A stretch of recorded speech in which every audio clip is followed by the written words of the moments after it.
आज हम लोग बात करने वाले थे अर्थिंग ऑफ कंडक्टर्स। ठीक है, तो सबसे पहली बात अर्थिंग का मीनिंग क्या होता है उसको समझते हैं। ठीक है, तो ये होता है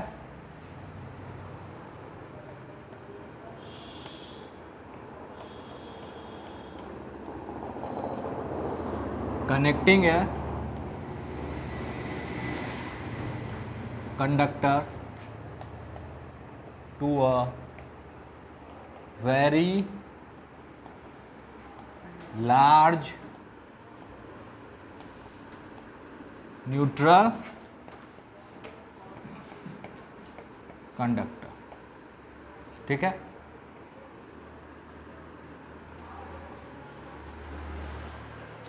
इसमें वेरी लार्ज न्यूट्रल कंडक्टर को अंडरलाइन कर लीजिए। अर्थिंग का मतलब होता है connecting a conductor to a very large neutral conductor. Earth भी एक बहुत बड़ा कंडक्टर है, ठीक है, और लार्ज तो है ही, है ना। तो इसीलिए आप लोग घर में अर्थिंग देखे ही होंगे, है ना। अर्थ से कनेक्ट करते हैं, क्यों करते हैं, कैसे करते हैं वो समझ में आएगा धीरे धीरे।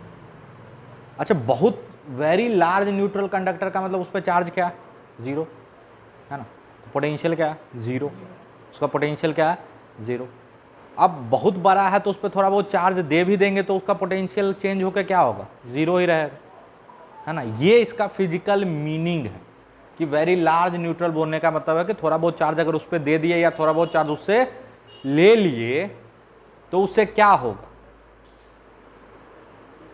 उसका पोटेंशियल चेंज नहीं होगा, वो जीरो था तो जीरो ही रहेगा। This is the physical significance. ठीक है, मतलब मान लो एक छोटा सा कंडक्टर है जिस पे पहले चार्ज Q था और पोटेंशियल V था। ठीक है, और ये अपना वेरी लार्ज कंडक्टर है जिसका पोटेंशियल क्या है, जीरो। जब इसको कनेक्ट कर देंगे तो याद करो, दो कंडक्टर को कनेक्ट करने पे क्या सेम हो जाता है, पोटेंशियल सेम हो जाता है, ना कि चार्ज। ये याद रखिएगा, पोटेंशियल सेम होता ना कि चार्ज। तो इस पे कितना चार्ज आ जाएगा, मान लो Q डैश आ जाएगा, और पोटेंशियल जो इसका V डैश होगा वो क्या हो जाना पड़ेगा, अरे क्या होना पड़ेगा, जीरो। ठीक है, समझ में आया। ये है अर्थिंग का मीनिंग। अर्थिंग को ऐसे भी दिखाया जाता है। अब हमेशा इतना बड़ा लार्ज कंडक्टर दिखाने की जरूरत नहीं है, अर्थिंग का सिंबल ऐसे होता है। ठीक है, ये अर्थिंग का सिंबल है। ठीक है, जब भी ऐसा हो इसका मतलब ये जिससे कनेक्ट किया हुआ वो बेसिकली अर्थ किया गया। क्या किया गया, अर्थ किया गया, मतलब बहुत बड़े लार्ज कंडक्टर से कनेक्टेड है या अर्थ से कनेक्टेड है। बात समझ में आ रही है। अच्छा, हमेशा अर्थ से कनेक्टेड होना जरूरी नहीं है। जितना भी आपका इलेक्ट्रिकल सर्किट होता है, इलेक्ट्रॉनिकल सर्किट होता है, जितना भी इलेक्ट्रिकल या इलेक्ट्रॉनिक्स में जो भी सर्किट है, सब में अर्थिंग की ज़रूरत होती है। ठीक है, यहाँ तक कि आपके मोबाइल में भी अर्थिंग की ज़रूरत होती है। ठीक है, अब लोग सर मोबाइल को तो अर्थ से कनेक्ट किया हुआ नहीं है, तो उसमें भी कहीं ना कहीं एक बड़ा सा मेटल प्लेट लगा होता है कि बाकी सर्किट में जो चार्ज फ्लो कर रहा है उसके रिस्पेक्ट में उसका साइज काफ़ी बड़ा होता है, ताकि उस पर थोड़ा वो चार्ज आने से भी उसका पोटेंशियल चेंज नहीं होता। ठीक है, तो मोबाइल में भी अर्थिंग का जुगाड़ होता है। हर डिवाइस में कहीं ना कहीं अर्थिंग का जुगाड़ होता है। ठीक है, बिना अर्थिंग के आपका काम करने वाला नहीं। ठीक है, अब आप बोलो सर मोबाइल में बहुत बड़ा मेटलिक कंडक्टर, अभी उसका सर्किट बहुत छोटा होता है ना, मोबाइल का सर्किट काफ़ी छोटा होता है, उसके रिस्पेक्ट में वो काफ़ी बड़ा मेटल प्लेट होता है। ठीक है, यहाँ तक में कोई दिक्कत, पक्का। तो अच्छे से यहाँ तक की बातों को अपने लैंग्वेज में लिख लो कि वेरी लार्ज न्यूट्रल कंडक्टर होने का मतलब है कि उसका पोटेंशियल क्या है, ज़ीरो है, और थोड़ा बहुत चार्ज आने जाने से उसके पोटेंशियल पे कोई फ़र्क नहीं पड़ने वाला है। तो किसी मेटल को जब हम अर्थ करते हैं तो बेसिकली उसका पोटेंशियल उस लार्ज कंडक्टर के पोटेंशियल के बराबर हो जाता है ना। कनेक्टिंग कंडक्टर सीखे थे ना, तो उसमें क्या होता था, बराबर हो जाता था पोटेंशियल, और बराबर होगा तो इसका पोटेंशियल जीरो है तो उसका भी जीरो हो जाएगा। दिस इज द मेन फंडा बिहाइंड अर्थिंग। कोई दिक्कत? अरे हाँ ना बोलते जाओ। चल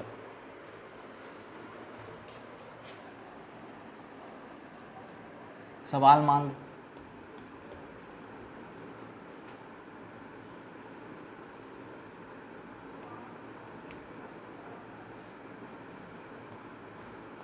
आर रेडियस का है, कल सवाल दिए थे ना एक, वही चार्ज बता दो। आर रेडियस का है, इस पर चार्ज कितना था, कितना क्यू। फिर एक 2r रेडियस का था, इस पे चार्ज कितना था, -4q। फिर एक 4r रेडियस का था, है ना, 6q, और इसका रेडियस 4r था। मान लो बीच वाले कंडक्टर को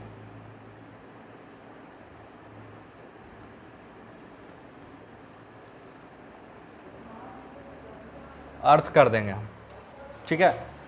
तो जब हम स्विच ऑन करेंगे तो इसके थ्रू कितना चार्ज फ्लो करेगा। Find the charge phloem through the connecting wire after switching the circuit. इस सर्किट को स्विच करने के बाद इससे कितना चार्ज धरती में जाएगा या धरती से कितना चार्ज इधर आएगा, ये आपको बताना है। और ये सिर्फ किससे कनेक्टेड है, बीच वाले स्फीयर से, ये जंप किया हुआ है, ठीक है। मतलब इसका और इसका किसी से कोई कनेक्शन नहीं है, मतलब इसका चार्ज कंजर्व रहने वाला है, ठीक है। तो जल्दी से ट्राई करो इसको।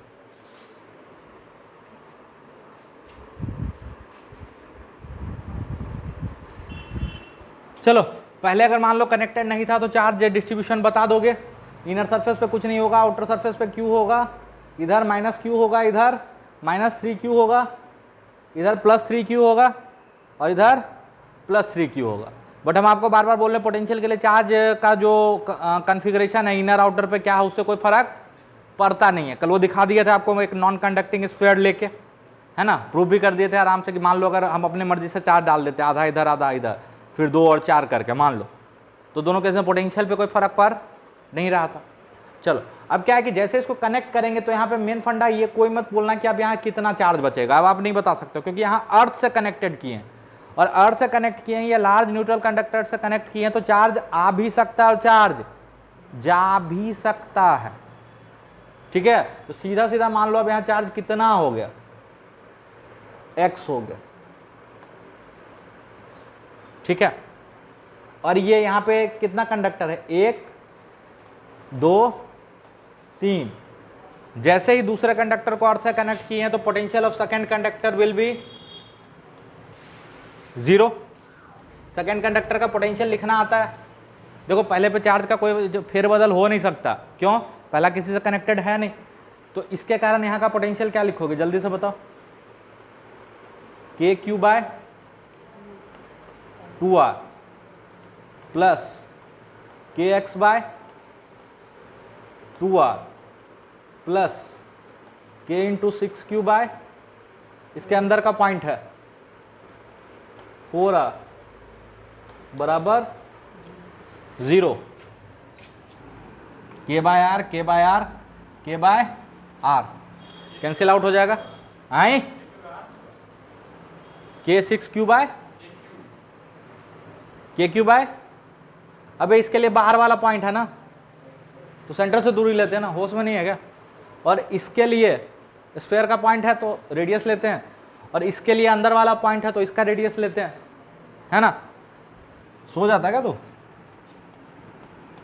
q/2 plus x/2 plus 6q/4 equal to 0। तो 2 2 2, 2 से 3, तो x बराबर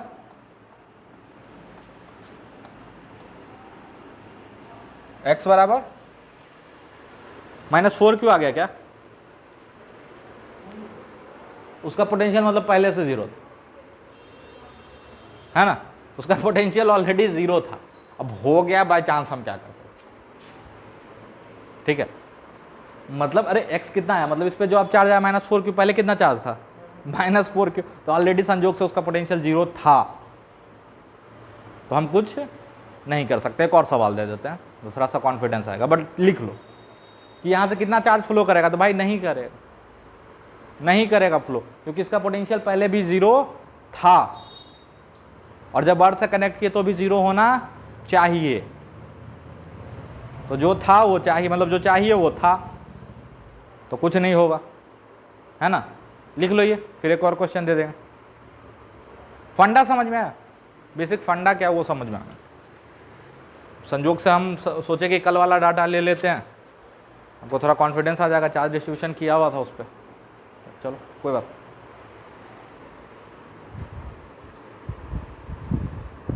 देखो 6q 4q 6q r 2r 3r radius है ना, तो किसको, इसको कनेक्ट कर दें, इसको अर्थ कर दिए, ठीक है, इसी को अर्थ कर दिया अंदर वाले को, तो ये जो चार्जेज हैं ये अर्थिंग से पहले का है ना। मेरा सवाल है कि जब स्विच ऑन करेंगे, मतलब अंदर वाले कंडक्टर को अगर अर्थ कर दिया जाए, है ना, तो उस पर कितना चार्ज आएगा, अच्छा ये मत सोचना अर्थिंग करने पे वो सारे पॉइंट जो लिखाए थे वो वैलिड नहीं है, वो अभी भी वैलिड हैं। साथ में एक स्पेशल पॉइंट आ गया कि आप कंडक्टर का पोटेंशियल, वहां पता नहीं था, वहां सिर्फ बोलते थे इक्वी पोटेंशियल होगा, अब बोलना पड़ेगा कि कंडक्टर का जो सरफेस है या वॉल्यूम है थ्रू आउट इक्वी पोटेंशियल तो है ही, लेकिन उसका पोटेंशियल है कितना, 0। ये मत सोचने का वो सारा पॉइंट अब वैलिड नहीं है, ठीक है। तो जल्दी से बनाओ, खुद से कोशिश करो एक बार, ये तो हो जाना चाहिए।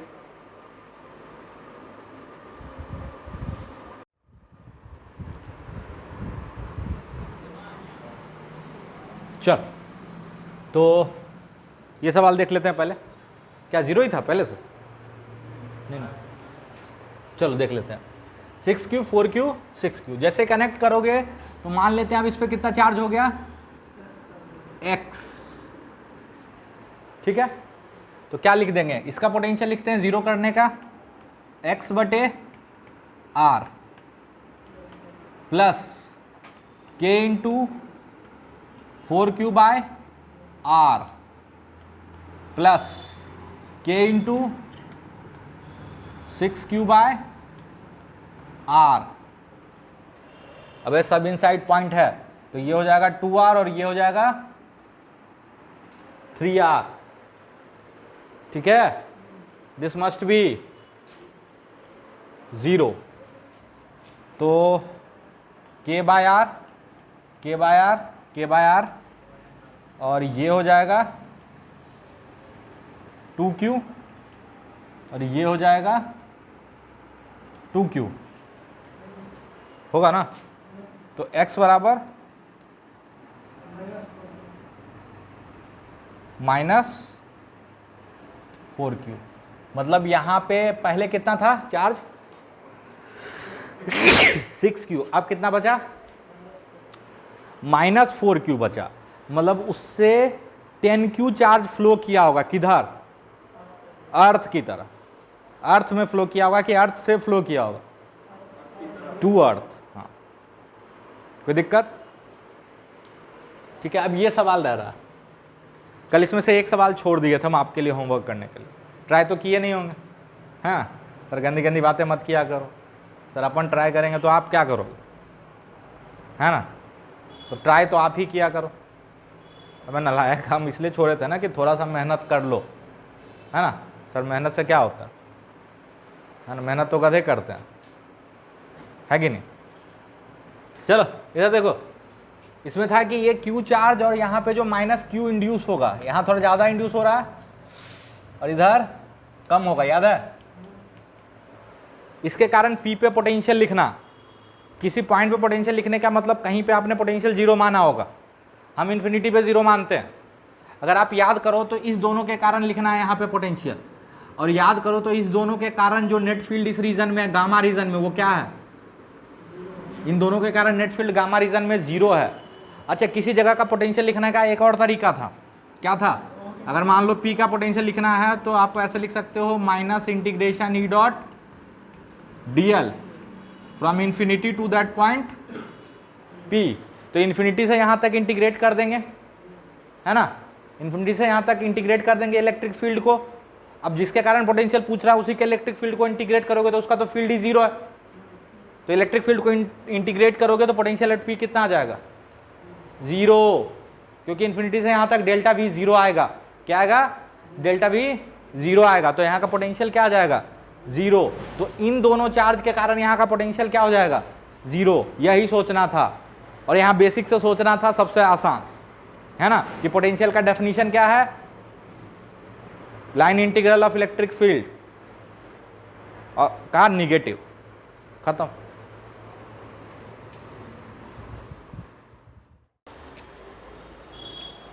O2 का 29 से 31 तक ट्राई करना था ना। क्या बोल रहा है, ध्यान से सुनो। इसमें 4 मेटल प्लेट है, 1 2 3 4 लिखा हुआ नंबर, ठीक है, जिसमें कि प्लेट नंबर 2 पे Q चार्ज दिया हुआ, बाकी सारा प्लेट अनचार्ज्ड है, ठीक है। और फर्स्ट और फोर्थ प्लेट को मेटल से कनेक्ट कर दिया वायर से। इसका क्या मतलब है, कोई बता सकता है? फर्स्ट और फोर्थ प्लेट को मेटल वायर से कनेक्ट कर दिया है, इस चीज का क्या मतलब है? इसका मतलब है कि पहला और चौथा प्लेट इक्वी पोटेंशियल होगा, पहला और चौथा प्लेट इक्वी पोटेंशियल होगा, मतलब 1 से 4 तक जाने पे नेट पोटेंशियल ड्रॉप जीरो होना पड़ेगा। पहला फंडा तो ये है, ठीक है। अच्छा, चार्ज डिस्ट्रीब्यूशन करना तो सिखा दिए, वो तो यहाँ पे भी वैसे ही काम करेगा, क्योंकि चार्ज डिस्ट्रीब्यूशन में 2 बेसिक फंडामेंटल यूज हो रहा था। वो क्या था, गॉस लॉ, और दूसरा क्या था कि मेटल कंडक्टिंग प्लेट के अंदर कहीं पे भी फील्ड नहीं होगा, है ना। तो अब सवाल क्या पूछ रहा है कि जब पहला और चौथा प्लेट को जोड़ दिया गया, तो मेरा सवाल है कि चारों प्लेट पे लेफ्ट राइट चार्ज बता दो, उसी में से कुछ ना कुछ पूछा है ना, 29 30 31 में उसी में से कुछ ना कुछ पूछा है। तो पहले तो सिंपली ये करना कि चारों प्लेट पे चार्ज बताना। तो देखो, इस पे चार्ज Q है, इस पे चार्ज 0 है, इस पे मान लो Q1 और इस पे मान लो Q2। ध्यान से सुनते जाना मेरी बात। अच्छा, आप बोलोगे सर कुछ चार्ज इधर आएगा, कुछ चार्ज इधर आएगा, कुछ इधर आएगा, कुछ इधर आएगा, कुछ इधर आएगा, कुछ इधर और कुछ इधर और कुछ इधर, ठीक है, वो तो चार्ज डिस्ट्रीब्यूशन में आएगा ही आएगा।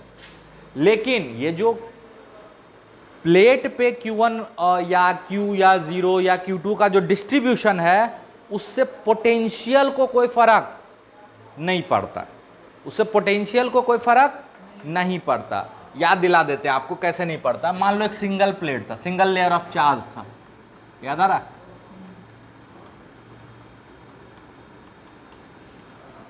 तो इसके कारण पोटेंशियल क्या होता था,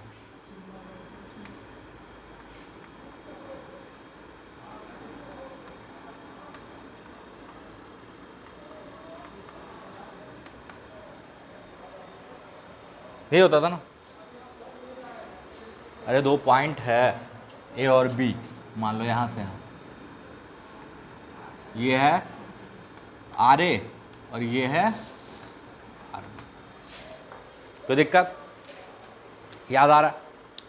अब मेटेलिक प्लेट लोगे तो इसको दोनों साइड चार्ज आ सकता है। मान लो एक मेटेलिक प्लेट पे, अच्छा, sigma is basically charge upon area, charge upon area है कि नहीं। अब कोई भी मेटलिक प्लेट लो, मान लो इस पे मेटलिक प्लेट होता तो चार्ज डिस्ट्रीब्यूशन अपने हिसाब से होगा। मान लेते हैं ये नॉन कंडक्टिंग प्लेट है, कैसा है, नॉन कंडक्टिंग, जिसपे हम अपने हिसाब से चार्ज डाल सकते हैं, ठीक है। बस समझाने के लिए आपको बता रहे हैं कि चार्ज डिस्ट्रीब्यूशन का पोटेंशियल डिफरेंस पे फर्क नहीं पड़ता। तो मान लो 6 कूलम चार्ज को हम कैसे बांट दिए, तो इधर 4 Q चार्ज डाल दिए और इधर 2 क्यू डाल दिए, ठीक है। और एरिया प्लेट का है ए, मान लो, लेट सपोज, ठीक है। और यहां से यहां 2 पॉइंट ले लो, अगेन ए और बी, और बीच का दूरी हो गया डी, ठीक है, कोई दिक्कत? अच्छा, इसका फील्ड इधर ही है और इसका फील्ड भी इधर ही है, तो फील्ड के डायरेक्शन में बढ़ने पे पोटेंशियल घटता है, तो जो पोटेंशियल ड्रॉप लिखोगे 4Q के कारण पोटेंशियल ड्रॉप क्या लिखोगे? माइनस सिग्मा, मतलब हो गया 4Q upon A upon 2 epsilon not into D, और 2Q का भी फील्ड इधर ही होगा, तो उसके कारण भी पोटेंशियल ड्रॉप ही आएगा। तो 2Q upon A 2 epsilon not D, तो ये जोड़ जाड़ के क्या हो जाएगा? -6Q upon A upon 2 epsilon not into D. यही काम करो, मान लो ये 2Q ना रख के 3Q चार्ज डाल देंगे, क्योंकि नॉन कंडक्टिंग है तो हम अपने हिसाब से डाल सकते हैं। तो 3Q डालोगे तो यहाँ क्या आ जाएगा? 3Q, और यहाँ आ जाएगा 3Q, फिर आ जाएगा नीचे 6Q। मानो हम चार्ज रख दिए -Q प्लस 7Q, तो यहाँ -Q हो जाएगा, तो minus minus plus Q by A हो जाएगा, और यहाँ क्या हो जाएगा? -7, तो -7 प्लस 1, तो फिर से क्या बचेगा? -6Q बाई ए। मतलब इस पे चार्ज कैसे डिस्ट्रीब्यूटेड है, इससे पोटेंशियल लिखने पे कोई फर्क नहीं पड़ रहा, तो है ना। हम चार्ज डिस्ट्रीब्यूशन बाद में कर लेंगे, पहले क्या कर लेते हैं, इस पे और इस पे कितना चार्ज है ये निकाल लेते हैं। तो मान लिए इस पे चार्ज है Q1, इस पे तो Q दिया हुआ, ये न्यूट्रल प्लेट है, और इस पे चार्ज आ गया Q2। अब बोलोगे सर है तो दोनों न्यूट्रल, अरे पहले से तो दोनों न्यूट्रल था, बोला था एक ही प्लेट पे चार्ज दिए हैं, तो पहला इक्वेशन तो ये चार्ज कंजर्वेशन से आ जाएगा।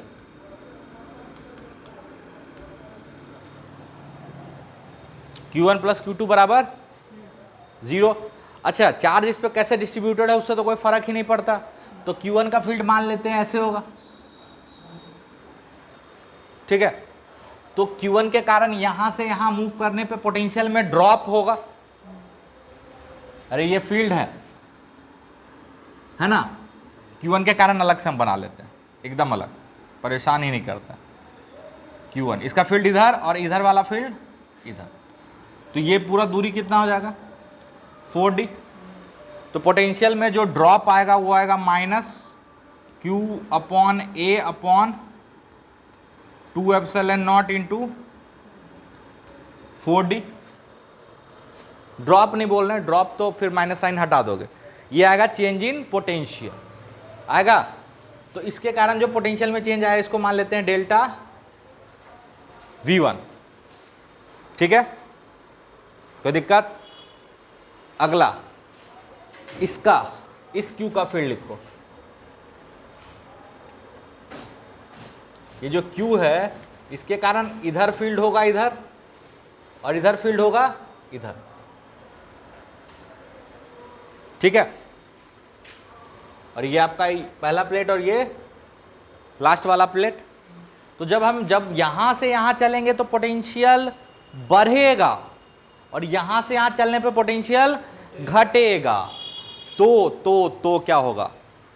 ये कितना हो गया? 3D के कारण बढ़ेगा और D के कारण घटेगा, तो ओवरऑल 2D से बढ़ेगा कि घटेगा? घटेगा। तो लिख दो इसके कारण घटेगा -Q अपॉन, ये सॉरी Q1 है ना, upon A upon 2 epsilon not into 2D। ये 3D के कारण घटेगा और प्लस D आ जाएगा, तो सिर्फ क्या बचेगा? 2D। ये न्यूट्रल प्लेट है तो इसके कारण कुछ भी नहीं होगा, अरे होगा। अब बचा इधर वाला Q2 और ये Q1, यहां से यहां लिखते हैं। तो Q2 का फील्ड कुछ ऐसे होगा, और हम यहां से यहां चल रहे हैं, तो इसके कारण पोटेंशियल घटेगा कि बढ़ेगा? बढ़ेगा।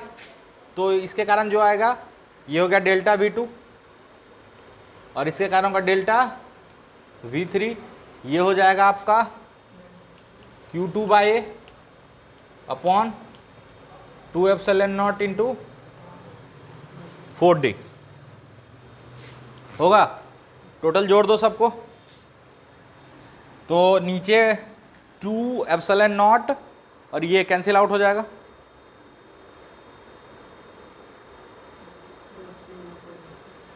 अरे 2 एप्सिलॉन नॉट और ये कैंसिल आउट हो जाएगा ना। अच्छा,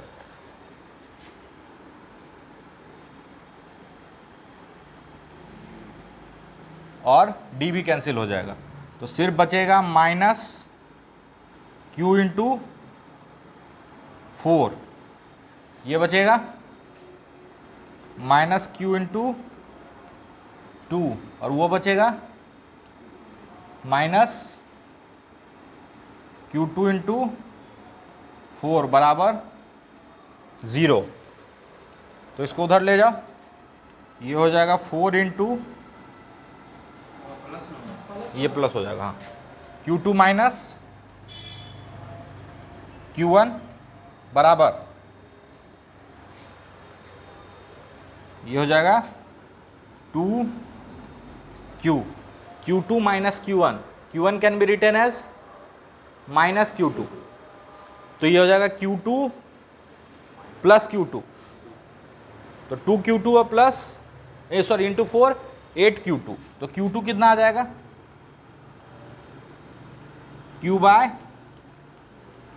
4, कितना आ जाएगा Q बाय 4, तो इस पे नेट चार्ज आ जाएगा Q बाय 4, तो इस पे आ जाएगा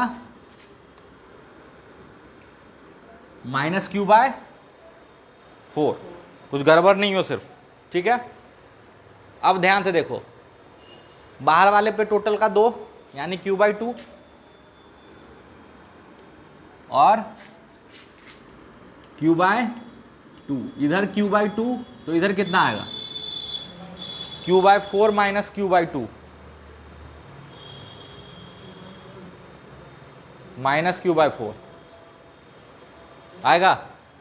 देख जोड़ के बताना, इधर माइनस Q बाय 4 तो गॉस लॉस है, प्लस Q बाय 4 तो इधर माइनस Q बाय 4, इधर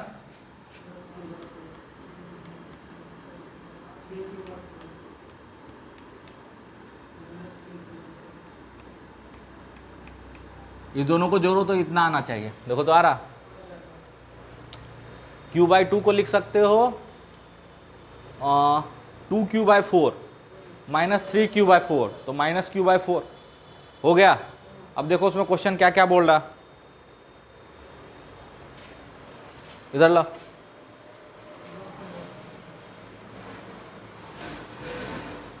क्वेश्चन बोल रहा है पहला, the charge appearing on the right side of plate 3 1 2 3 के right side plus Q by 4 यानी option B.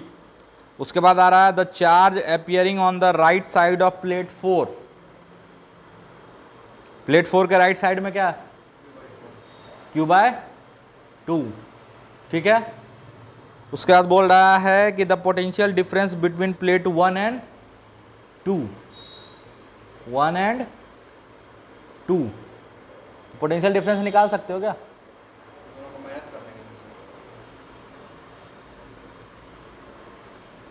Potential difference total निकालना होता 1 और 2 के बीच में, ठीक है। तो ऐसा करो, उसके बीच में नेट इलेक्ट्रिक फील्ड निकाल लो और उसको डी से मल्टीप्लाई कर दो। अब सब पे चार्ज पता ही है, तो इन दोनों के कारण, ध्यान से सुनना, यहाँ पे फील्ड निकालना है, तो इस Q बाई 2 के कारण फील्ड इधर और इस Q बाई 2 के कारण फील्ड इधर कैंसिल आउट हो जाएगा। माइनस 3Q बाई 4 के कारण फील्ड इधर और प्लस 3Q4 के कारण फील्ड इधर, ठीक, और प्लस Q बाई 4 के कारण फील्ड इधर और माइनस Q बाई 4 के कारण फील्ड इधर। तो इसके कारण फील्ड नहीं होगा, इसके कारण नहीं होगा। उसी तरह प्लस Q बाई 4 के कारण फील्ड इधर और माइनस Q बाई 4 के कारण फील्ड इधर, वो भी कैंसिल आउट हो जाएगा, तो सिर्फ फील्ड किसके कारण बचेगा, बचेगा। तो कितना हो जाएगा फील्ड, फील्ड लिख देते हैं, फील्ड जो इस रीजन में है, प्लस के कारण फील्ड इधर, और ये माइनस के कारण भी फील्ड इधर। अरे हो जाएगा, तो लिखो +3Q/4, ये हो गया आपका चार्ज अपॉन ए, ये हो गया सिग्मा बाय 2ε0। उसी तरह इसके कारण में फील्ड एक ही डायरेक्शन में है, तो नेट फील्ड क्या हो जाएगा 3Q/4A ε0। तो पोटेंशियल डिफरेंस हो जाएगा field multiplied by distance, constant field है ना। तो ये हो जाएगा 3QD/4A ε0।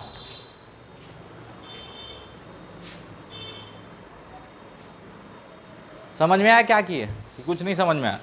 अब सबसे आसान तरीका है ना, फील्ड चूंकि कांस्टेंट फील्ड है तो पोटेंशियल डिफरेंस हो जाएगा फील्ड इनटू डिस्टेंस, तो 3QD/4ε0A, ऑप्शन सी मेरे हिसाब से लग रहा।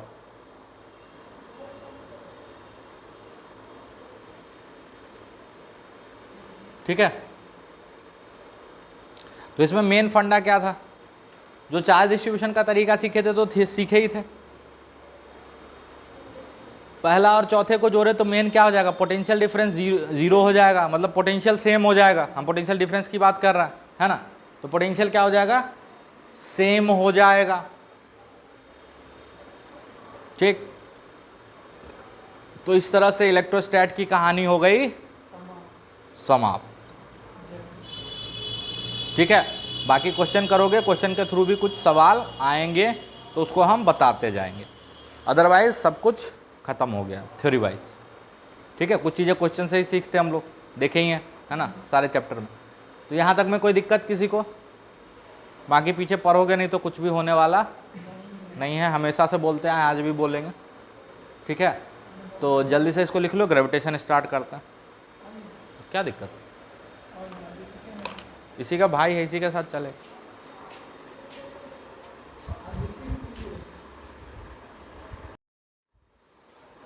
चल,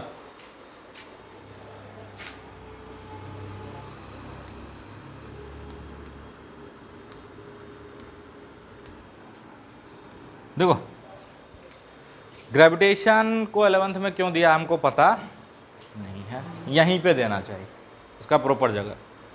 ठीक है, क्योंकि इसका आधा काम तो इलेक्ट्रोस्टैट कर दिया है ना, इलेक्ट्रोस्टैट इसका आधा काम कर दिया। जैसे सब पे बात करेंगे।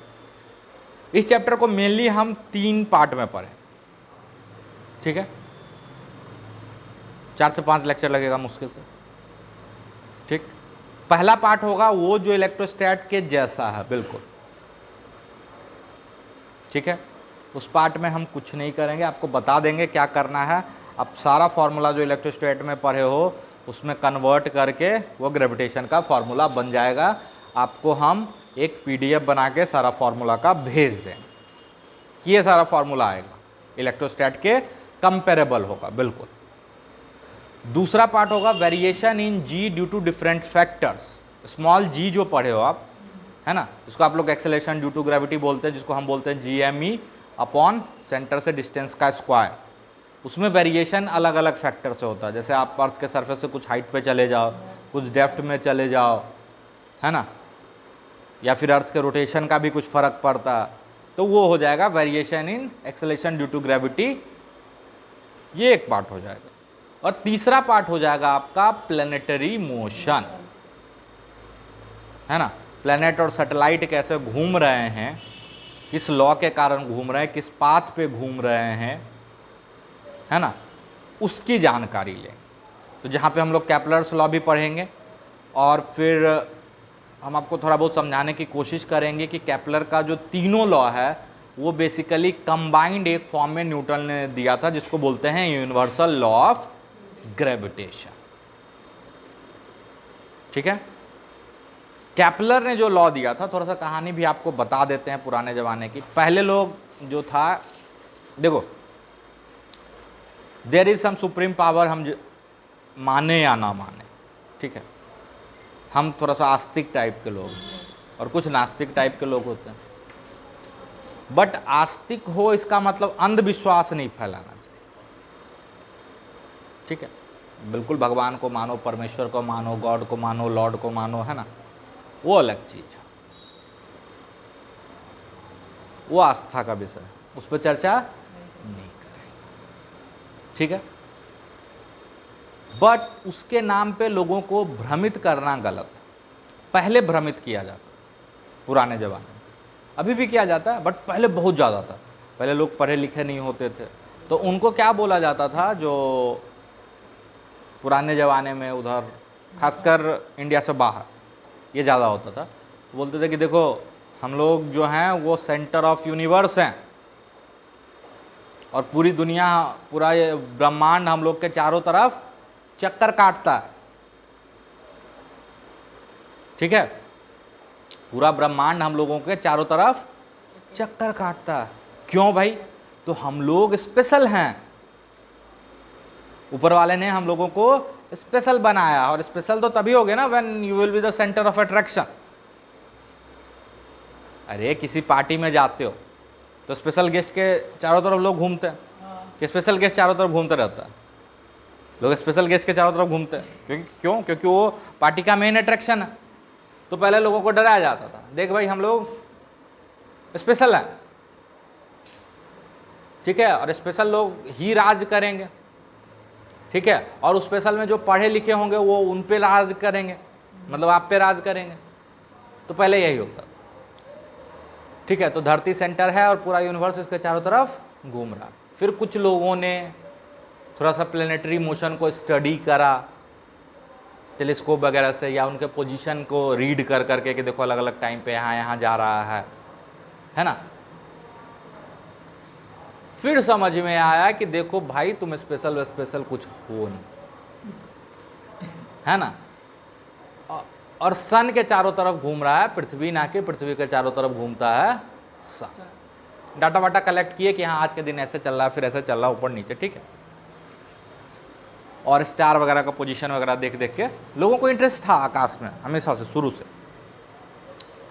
जिसको आप लोग एस्ट्रोलॉजर बोलते हो, है ना, जो आपका भविष्य बताते हैं, वो भी तारों की गणना करते हैं। और एस्ट्रोनॉमी एक साइंस था, खगोल शास्त्र, है ना। और बहुत पहले के टाइम में इंडिया में बहुत लोग भी इस पर अच्छा खासा डेवलपमेंट कर चुके थे, आर्यभट्ट के टाइम से, ठीक है। तो उन्होंने बोला ना ना ना ना, एक गड़बड़ है, क्योंकि इंडिया में वो आपको ये कैलकुलेशन करके जो सोलर इक्लिप्स या लूनर इक्लिप्स होता था, चंद्र ग्रहण, सूर्य ग्रहण, इसकी जानकारी दे देते थे लोग। तो बहुत पहले से इसकी थोड़ी बहुत गणना होती आ रही, ठीक है। बट फिर एक आदमी आया, उन्होंने बोला कि नहीं नहीं ऐसा नहीं है, चारों तरफ चक्कर काटता, बहुत सारे लोग आए, उसको जला वाला दिया, ठीक है। फिर कोपरनिकस भी थोड़ा बहुत काम किया, उनको भी शायद जेल वेल में डाल दिया, ठीक। फिर थोड़ा बहुत काम गैलीलियो किए, गैलीलियो उसके स्टूडेंट थे, ठीक है। तो उन्होंने किया। फिर जो एक तरह से प्रोफेशनल काम किया थोड़ा बहुत, तो वो सबसे पहले आए थे टाइको ब्राही, ठीक थे। उन्होंने क्या करा कि अलग अलग प्लैनेट्स, मून, है ना, इन सब का एक डाटा कलेक्शन उन्होंने शुरू किया, कब कहाँ है, कितनी दूरी पे, इस सब का आइडिया लगाना उन्होंने शुरू किया। और huge amount of empirical data उन्होंने जमा किया, ह्यूज अमाउंट, कि इस दिन यहाँ है, इतने दिन के बाद फिर इतना शायद घूम के आता है, ये सब उन्होंने डाटा कलेक्ट किया, ह्यूज अमाउंट ऑफ डाटा, ठीक है। अब उनके स्टूडेंट थे कैपलर, ठीक है। अब डाटा देख के उससे फॉर्मूला निकालना बहुत मुश्किल काम होता है। उन्होंने कोई फॉर्मूला नहीं दिया, कोई लॉ वॉ नहीं दिया, वो सिर्फ डाटा कलेक्ट करते गए। Huge amount of empirical data था उनके पास कि आज इतना तारीख को इतना बजे यहाँ ये प्लैनेट देखा गया है ना, फिर इतने साल के बाद इतना डिग्री घूम गया, ये सब फलाना ढिमका डाटा उन्होंने स्टोर किया, ह्यूज अमाउंट। उसको स्टडी करा उनके एक स्टूडेंट कैपलर ने, और उन सारे डाटा के आधार पे उन्होंने कैपलर के 3 लॉ दिए ऑफ प्लैनेटरी मोशन। ठीक है, कैपलर के 3 लॉ आए प्लैनेटरी मोशन के, लेकिन उस समय कैपलर को हिम्मत नहीं हो पाई कि उस लॉ को मैथमेटिकल फॉर्म में लिखें। क्यों? क्योंकि पहले के ज़माने में माना जाता था कि मैथमेटिकल जो मैथमेटिक्स है वो बनिया लोग का लैंग्वेज है। ठीक है, जोड़ घटाव गुणा वगैरह महान विद्वान लोग नहीं करते, सब कौन करता है? बनिया करता है ना, जोड़ घटाव। तो और भगवान के चीज़ों को तुम बनिया के लैंग्वेज में लिखोगे, है ना, तो कि हिम्मत नहीं कर पाए कि वो उसको मैथमेटिकल फॉर्म दे सके, तो उन्होंने क्या किया, उसको गाने वाने के फॉर्म में लिख दिया। ठीक है, फिर न्यूटन साहब की कहानी जानते हो, एक दिन बैठे हुए थे, सेब वेब गिर गया। क्या सच्चाई है नहीं है वो अलग चीज़ है, बट उनको आइडिया आने लगा कि भाई ये सेब नीचे क्यों गिरा। ठीक है, फिर काफ़ी सोच विचार के बाद उन्होंने एक कंक्लूजन निकाला, कुछ स्टडी करा कैपलर के लॉज वगैरह के बारे में, है ना, तो उन्होंने बोला कैपलर का जो ये लॉ प्लैनेटरी मोशन है, this is not valid only for planets.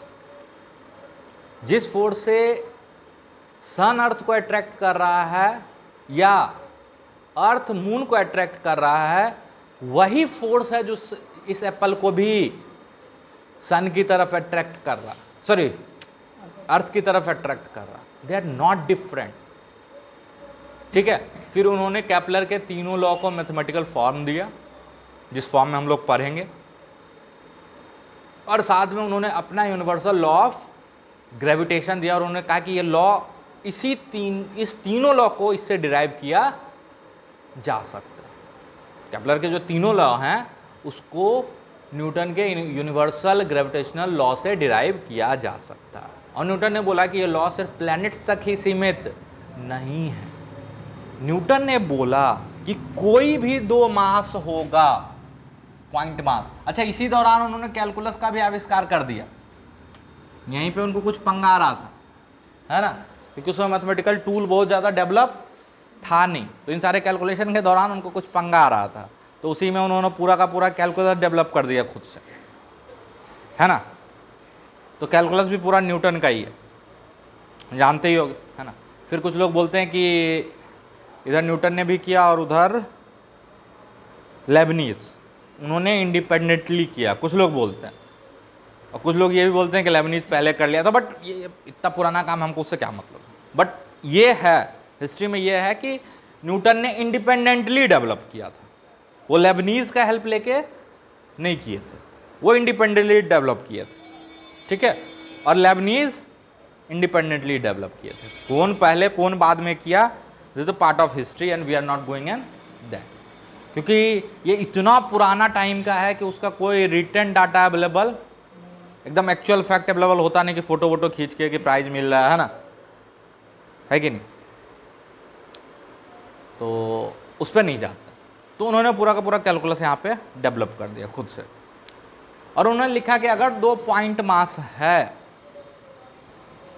अगर 2 पॉइंट मास है या पार्टिकल है और उनके बीच का सेपरेशन r है, this need not to be celestial bodies, मतलब सिर्फ चांद सितारे इनके होने की जरूरत नहीं है, कोई भी 2 मास है m1 और m2 जिनके बीच का सेपरेशन r है। अच्छा, ये these are particles, these are point masses, तो universal law of gravitation is valid only for point masses directly, जैसे कूलम्स लॉ पॉइंट चार्ज के लिए वैलिड था, बाकी पे लगाना होता था तो इंटीग्रेशन यूज करते थे, है कि नहीं।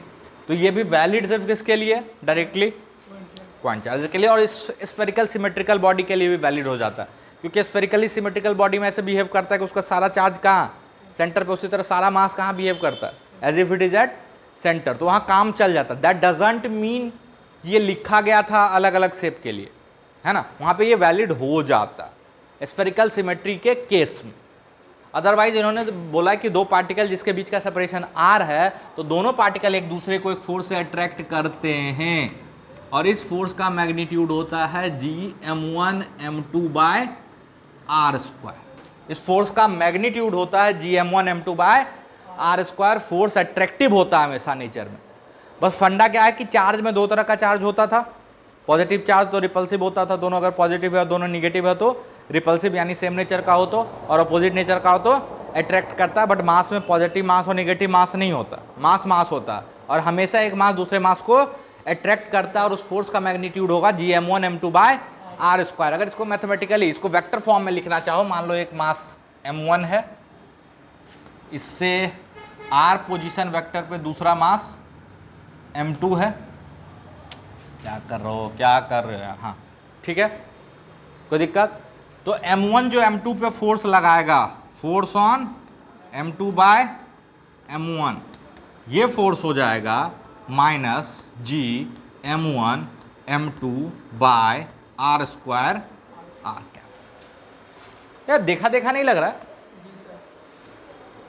k q1 q2 by r square r cap. बस फंडा क्या है कि वहां पे अगर दोनों सेम नेचर का चार्ज होता था तो रिपेल करता था, यहाँ अट्रैक्ट करता है, इसलिए कौन सा साइन लगा दिए हैं, माइनस साइन, ठीक है। और सिर्फ यहां ही नहीं, हर जगह जहां पे आप m1 यूज करते हो उसके जगह पे, सॉरी जहां q1 यूज करते थे वहां m1 रख लेना, जहां q2 यूज करते थे वहां m2 रख लेना, और जहां k यूज करते थे वहां पे माइनस g रख लेना, आपका सारा काम हो जाए, आपका सारा काम हो जाएगा। What does that mean? जैसे हम एक सिमिलरिटी लिखते जाते हैं, एक पॉइंट चार्ज q है, एक पॉइंट चार्ज q है, इससे r दूरी पे इसका इलेक्ट्रिक फील्ड क्या लिखते थे, k q by r square r cap लिखते थे। अच्छा, ग्रेविटेशनल फील्ड का कोई बहुत ज़्यादा फिजिकल सिग्निफिकेंस पता नहीं है लोगों को, क्योंकि अभी ग्रेविटेशनल वेव नाम की एक डिस्कवरी हुई है 2015-16 में, ठीक है। बट बिल्कुल उस कॉन्सेप्ट को यहाँ यूज किया जा सकता है, ठीक है। जैसे इलेक्ट्रिक फील्ड का है physical significance, they are real thing, हम बताए थे। ग्रेविटेशनल फील्ड के फिजिकल सिग्निफिकेंस पे हम बहुत ज़्यादा कमेंट नहीं कर सकते, क्योंकि लोग बोलते हैं ग्रेविटेशनल फील्ड नहीं होता है, ग्रेविटेशनल वेव होता है। बट अपना काम फील्ड वाले फॉर्मूले से मस्त चलता है, ठीक, और चलता आया अभी तक, ठीक। बहुत हाई लेवल एक्यूरेसी पे जब कैलकुलेशन होता है तब थोड़ा बहुत डिफ्लेक्शन मेन डाटा से दिखने लगता है, तो वो अलग बात है। डेविएशन आप दिखेगा बहुत हाई लेवल को, तो उसमें कुछ करेक्शन फैक्टर पहले लगाया जाता था। अब पता चला कि एक्चुअली में ग्रेविटेशनल फील्ड नहीं होता है, ग्रेविटेशनल वेव एग्जिस्ट करता है, ठीक है।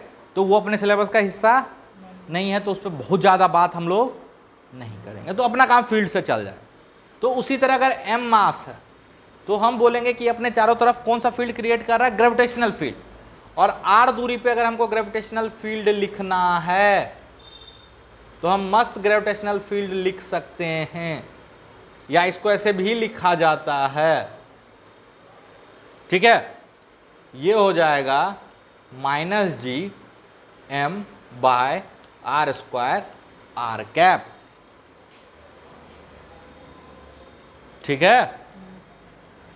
और ये होता था मैथमेटिकली, ये होता था force, electric force per unit charge. उसी तरह ये होता है gravitational force per unit mass. अरे है ना,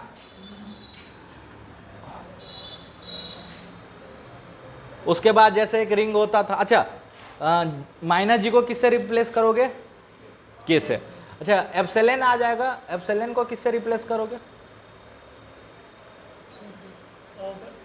अबे गधा, 1/4 पाई एप्सिलॉन को माइनस जी से रिप्लेस कर रहे हैं, तो एप्सिलॉन क्या हो जाएगा?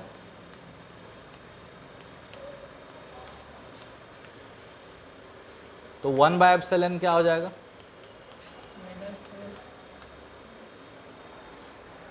ठीक है। अब जैसे एक रिंग है, रिंग पे Q चार्ज था और x दूरी पे R रेडियस का Q चार्ज था, तो फील्ड क्या होता था?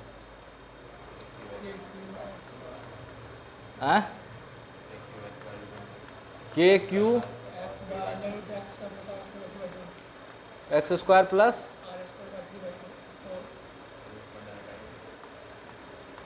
थ्री बाय टू, और डायरेक्शन किधर होता था? एक्स के अलॉन्ग मार सकते हैं डायरेक्शन, है ना, क्योंकि हम एक्सिस पे सिर्फ फील्ड लिख रहे हैं। तो उसी तरह अगर रिंग है जिसका मास m है, r दूरी पे अगर हमको ग्रेविटेशनल फील्ड लिखना है, तो -g m x बटे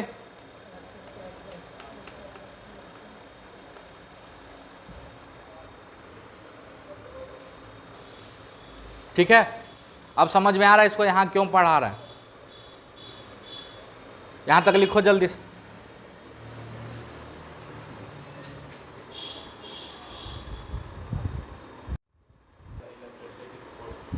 अजीब लग रहा इसको, रिंग का ग्रेविटेशनल फील्ड अजीब लग रहा, क्यों?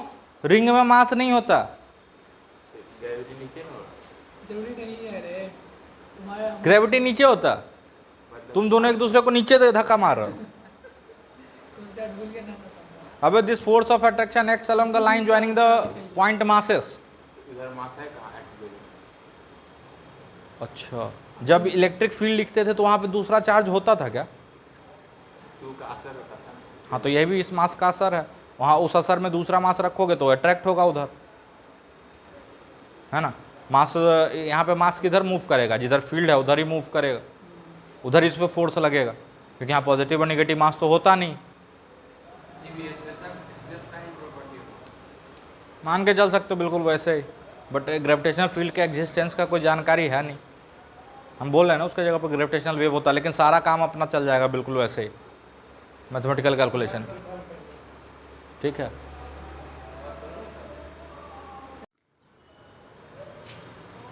तो ये अचरज भरी निगाहों से क्यों देख रहे हो? बिल्कुल तो वैसे ही हो रहा, अलग कहाँ हो रहा कुछ भी। ठीक है, रॉड का भी लिख सकते हो। अरे अब आप बोलोगे कि हम दोनों एक दूसरे को अट्रैक्ट क्यों नहीं कर रहे? सर बेंच पे बैठते हैं दूर दूर, है ना। तो ध्यान से देखो, जो फोर्स ऑफ ग्रेविटेशन का मैग्नीट्यूड है ये है Gm1 m2 by r square, जिसमें g का वैल्यू बहुत छोटा होता है।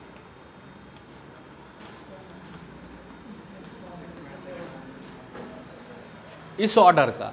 अब आप लोग अपना मास डाल के देख लो, दूरी 1-2 मीटर रख के देख लो, जो फोर्स आएगा बहुत कम आएगा। तो बोलोगे सर कम आया तो धीरे धीरे खिसकना तो चाहिए, तो अभी जिस बेंच पे बैठे उसमें फ्रिक्शन भी तो है।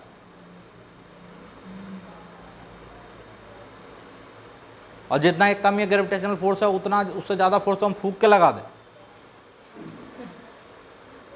हाँ, तो मैग्नीट्यूड देखो, ऑर्डर देखो, और यही कूलम्ब्स लॉ में ये के था 9 × 10⁹ प्लस में था, प्लस में, माइनस में नहीं, 9 × 10⁹ के ऑर्डर का। इसलिए 2 पॉइंट चार्ज अगर एक एक कूलम का भी हो और एक एक मीटर पे भी रख दो तो उसमें फोर्स लग जाएगा बहुत तगड़ा, है ना। अगर वैसा होता तो एक एक केजी वाला मास भी चिपका हुआ रहता। बात समझ में आ रही? तो इसका ऑर्डर देखो ना, 6.67 × 10⁻⁻11 और वो +9, तो 10⁻20 का ऑर्डर डिफरेंस दिख रहा है। चलो, फिर जैसे एक डिस्क है जिसका मास डेंसिटी क्या है? सिग्मा। तो यहां से x दूरी पर फील्ड क्या हो जाएगा? सिग्मा बाय 2 एप्सिलॉन नॉट, गधा कहेगा। 4 पाई जी होगा, अरे होगा,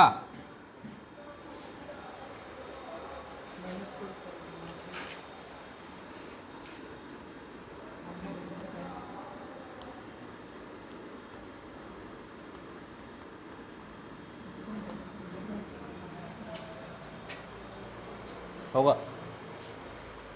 वैसे ही गॉस लॉ भी लगा सकते हो यहाँ पे, मान लो एक हॉलो मास का है तो अंदर में ग्रेविटेशनल फील्ड 0 होगा, बाहर में यहाँ से सेंटर से x दूरी पे ग्रेविटेशनल फील्ड क्या हो जाएगा, minus G m by x square. Solid है तो, सॉलिड है तो यहाँ से x दूरी पे फील्ड क्या हो जाएगा, रो x बाय 3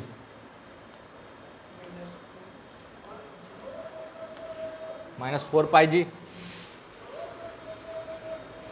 माइनस बता रहा मतलब यहाँ से जाओगे यहाँ पे तो जो फील्ड का डायरेक्शन है वो अंदर की तरफ होगा, होना भी चाहिए क्योंकि यहाँ पे मास रखोगे तो मास को अट्रैक्ट करता है ना, अरे है कि नहीं। बाहर कहीं पे field minus G m by x square, है कि नहीं। वहां पे पोटेंशियल डिफरेंस क्या होता था, डिफाइन ऐसे किया था ना, इनिशियल से फाइनल, तो यहाँ पर ग्रेविटेशनल पोटेंशियल में जो चेंज आएगा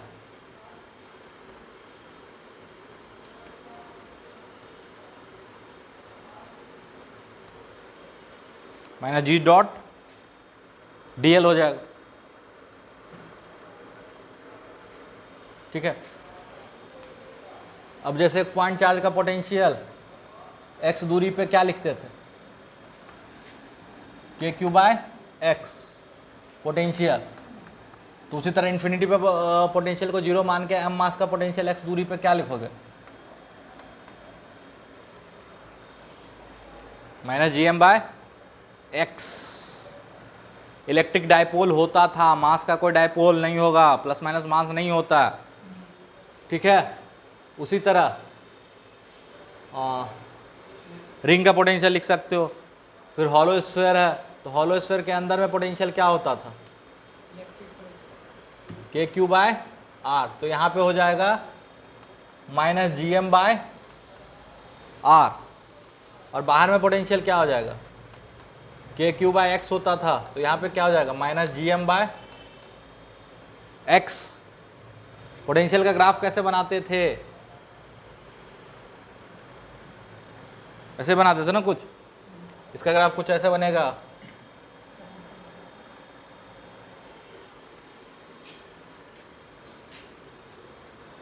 ठीक है। अंदर में constant minus G m by r और उसके बाद घटता चला जाएगा minus G m by x, ठीक है। Solid solid solid solid sphere rho by 6 epsilon naught, यहाँ पे हो जाएगा रो बाय 6 माइनस 4 पाई जी, और यहाँ क्या आता था, वह 3r square minus x square की माइनस 2x स्क्वायर, हाँ माइनस एक्स स्क्वायर, ठीक है। तो इसका भी ग्राफ कुछ ऐसे होगा, पहले क्वाड्रेटिक होगा फिर ऐसे होगा,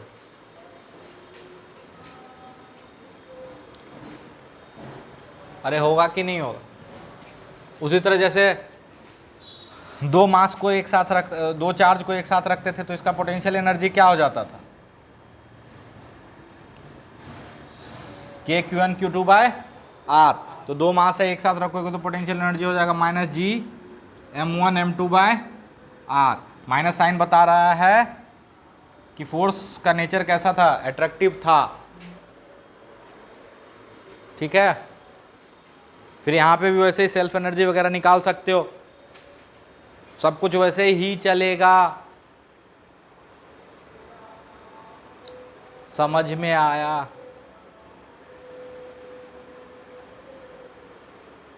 कि कुछ ना बुझाया, तो ये पहला पार्ट था ग्रेविटेशन का, जो कि सेम है इलेक्ट्रोस्टैटिक्स जैसे। तो इसका फॉर्मूला शीट बना के हम नीचे डिस्क्रिप्शन में ही डाल देंगे, तो वहाँ से डाउनलोड कर लेना, ठीक है। यहाँ तक में कोई दिक्कत? इसमें दिक्कत का कोई मतलब बनता नहीं है, दिक्कत ज़बरदस्ती ही करोगे अगर है तो।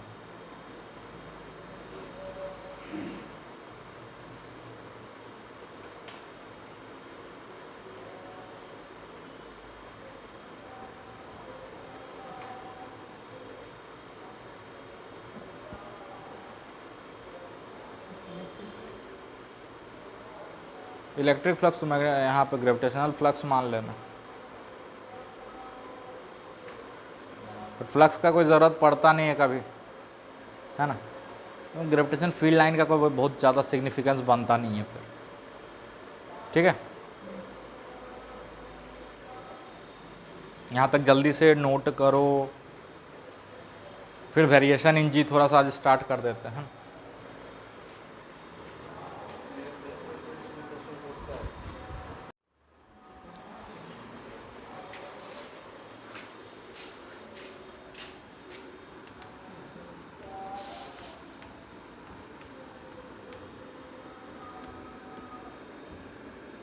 वेरिएशन इन जी, जिसको आप लोग एक्सेलरेशन ड्यू टू ग्रेविटी बोलते हो, है ना।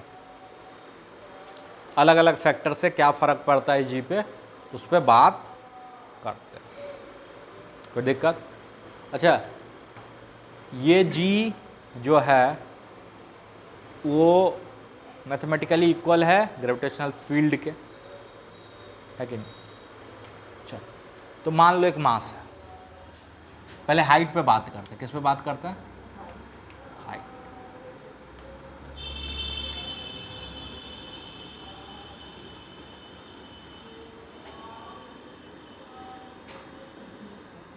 ये है रेडियस ऑफ अर्थ और ये है सरफेस से हाइट है h। यहाँ एक मास रखा हुआ m और अर्थ का मास है m, ठीक है। तो यहाँ पे जो g का वैल्यू होगा उसको बोल देते हैं g डैश। अच्छा, g क्या होता है? तो g जो एक्सेलरेशन ड्यू टू ग्रेविटी का वैल्यू अर्थ सरफेस पे, वो कितना होता था याद करो? GME बाय RE का स्क्वायर, अरे होता था। अब ऊपर चले जाओगे तो RE सेम तो रहेगा नहीं, ये जो दूरी मेजर किया गया अर्थ के सेंटर से मेजर किया गया, और आप अर्थ सरफेस से अगर ऊपर चले जाते हो तो दूरी भी बदल जाएगा। यानी अब की बार ये दूरी हो जाएगा GME बटे RE प्लस H का स्क्वायर।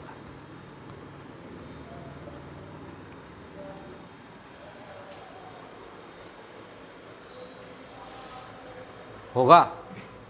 अब if H is very smaller than G, ठीक है। पहले तो बहुत छोटा है तो फिर इग्नोर ही मार दो, अर्थ सरफेस के बिल्कुल करीब हो आप। बट हमको वेरिएशन पता करना है कि ये किस अनुसार घट रहा, ये किस अनुसार घट रहा, हमको ये पता करना।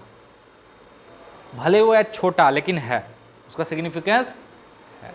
बट वो जो H है वो RE के रिस्पेक्ट में भी कंपेरेबल नहीं है, उसके रिस्पेक्ट में छोटा, ठीक है। तो हम जानना चाहते हैं कि जैसे जैसे हम ऊपर जाते हैं तो ये जो एक्सेलरेशन ड्यू टू ग्रेविटी जिसको आप लोग बोलते हो, उस G में जो वेरिएशन आता है वो कैसे आता है, ठीक। तो देखने की कोशिश करते हैं। तो इसको आप क्या लिख सकते हो? G डैश बराबर GME by RE square into 1 plus H बटे RE का होल स्क्वायर। तो G dash can be written as G into 1 plus H बटे RE पे पावर -2 लिख सकते हो। अरे ये पूरा पार्ट फिर G हो गया ना, जो सरफेस पे वैल्यू है स्मॉल g।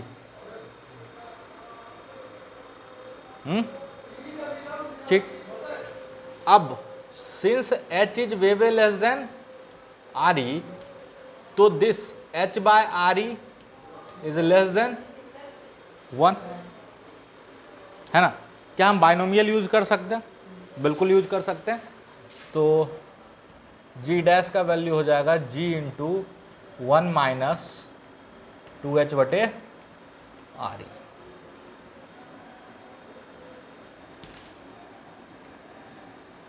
लेकिन क्या ये हमेशा वैलिड है? क्या ये हमेशा वैलिड है? नहीं, ये तब वैलिड है when h is very smaller than r e, तब ये फॉर्मूला लगा सकते, है ना। And if h is comparable to r e then you can not apply this formula, then you have to go with that formula only. वहां पे कोई approximation नहीं है, यहां पे अप्रोक्सीमेशन है। यहां पे अप्रोक्सीमेशन है, समझ में आया? डेप्थ के साथ भी बात कर सकते हो।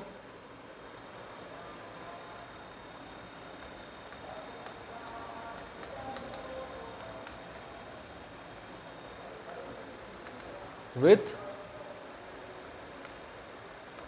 डेप्थ। अच्छा एक चीज बताओ, जब एक चार्ज स्फीयर होता था तो यहां से x दूरी पे जो फील्ड होता था वो कितना होता था? Rho x upon 3 epsilon naught, या k q by r q into x. एक बार पीछे पलट के देखो, तो पलट के देखो पीछे, तुम्हें कॉपी नहीं लिया? उलट के देखो, दिखाओ इन गधों को, कॉपी ही नहीं है तुम्हारा, किसी को कॉपी नहीं पीछे वाला। हे भगवान। अबे जहाँ पे इलेक्ट्रिक फील्ड पड़ा है वहाँ मिलेगा। आगे जाओ, गॉस लॉ, गॉस लॉ के बाद, गॉस लॉ के बाद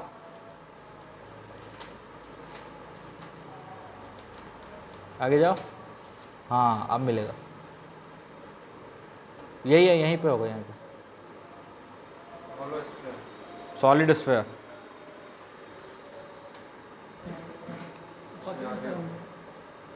आगे जाओ, मुझे याद है आगे जाओ, पीछे ही होना चाहिए था, वहीं पे होना चाहिए था। ला दो सॉलिड स्फीयर के अंदर electric field lower circuit field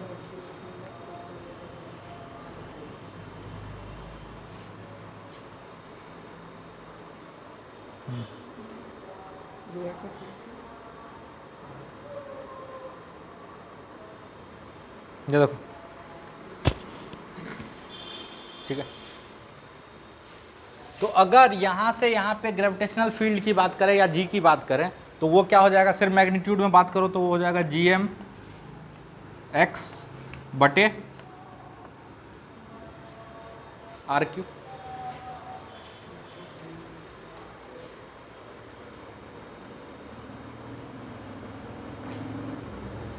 अरे होगा, माइनस नहीं लगाना, सिर्फ मैग्नीट्यूड की बात कर। तो मान लो ये अर्थ है और हम मान के चल रहे हैं कि अर्थ का डेंसिटी सेम है। रियली में होता नहीं, सेंटर की तरफ अर्थ का डेंसिटी बहुत ज़्यादा है ना, क्रस्ट बहुत हल्का है कि नहीं। बट मान के चलते हैं अगर इसकी डेंसिटी कांस्टेंट है थ्रू आउट, तो यहाँ से d दूरी पे जाओगे तो यहाँ से कितना दूरी हो जाएगा? r minus D. हमको d डेप्थ पे निकालना है, तो d डेप्थ पे जो g डैश का वैल्यू होगा वो यहाँ से कितना पे हो जाएगा? r e माइनस डी पे। और यहाँ से r माइनस डी पे हम लिख सकते हैं g m बटे r q into x. X मतलब क्या हो गया? R e minus D.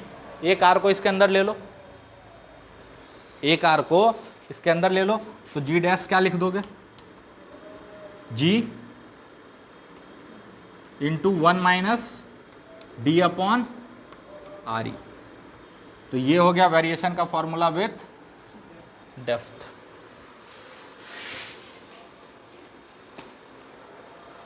अच्छा, इसमें कोई अप्रोक्सीमेशन है क्या? नहीं, ये एग्जैक्ट है, इसमें कहीं पे कोई अप्रोक्सीमेशन नहीं है, ये एग्जैक्ट है। ठीक है, तो एच.सी. वर्मा उठाना और ग्रेविटेशन चैप्टर पढ़ लेना। ठीक है, फिर बात करेंगे हम लोग अगले क्लास में। जैसे इसमें ऊपर जाने पे एच बढ़ा दे तो उसमें साइन डेप्थ नीचे जाने दे दीजिए, घटा दे, हाँ आर में डी घटा दे, हाँ, तो घटाए तो आर्किमिडीज। इसमें यही फार्मूला। बाहर और अंदर फील्ड का फॉर्मूला सेम होता है क्या? क्या है, यही फॉर्मूला लगा दो। हाँ,